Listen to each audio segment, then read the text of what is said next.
টিকটকাররা টাকার লোভে ফেসবুকে ভিডিও করে। মেলা কাজ দুটা বড় ভাই আছে না, টিকটক করে। এত দিয়ে টিকটক সাইড ফেসবুকে ভিডিও করে। বানাই তো না ফেসবুক টেহা যাইতে।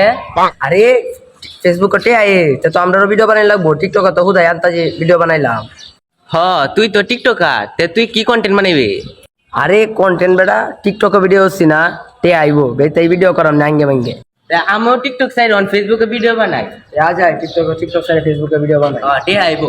1 মাস পরে ওদের অবস্থা। কিরে বেটা তোর কি খবর? খবর তো বেটা বালাই। টিকটক তে ফেসবুক আয়া গাঞ্জা মাঞ্জা কায়া ভিডিও এই ভাই সাইডে এই ভাই ভাইরা। হ আমি ওইটাই কই, টিকটক তো ফেসবুকে কি অনেক ভালো হইছে। হ্যাঁ টে তো ইনকাম হইতাছে, ডলার ফলার পাইতাছি এই ভাই। আস্তে আস্তে আমার তো খালি মিলিয়ন মিলিয়ন ভিউ আর ডলার। আমার তো বেটা মিলিয়ন মিলিয়ন ভিউ আর ডলার। আই কি বালাই না হইছে টিকটক তে ফেসবুকে গিয়ে। যে টিকটকে ভাই ভিডিও সাথে তাই একদিন বড় লোক হয়ে পড়া। আমি এই ভিডিও চাইলে ভাইরাল। আসলে কিছু ছেচরা টিকটকার ফেসবুকে কন্টেন্টের বদলে আজাইরা ভিডিও ছাইরা ফেসবুকে নিউজ ফিড নষ্ট করতাছে।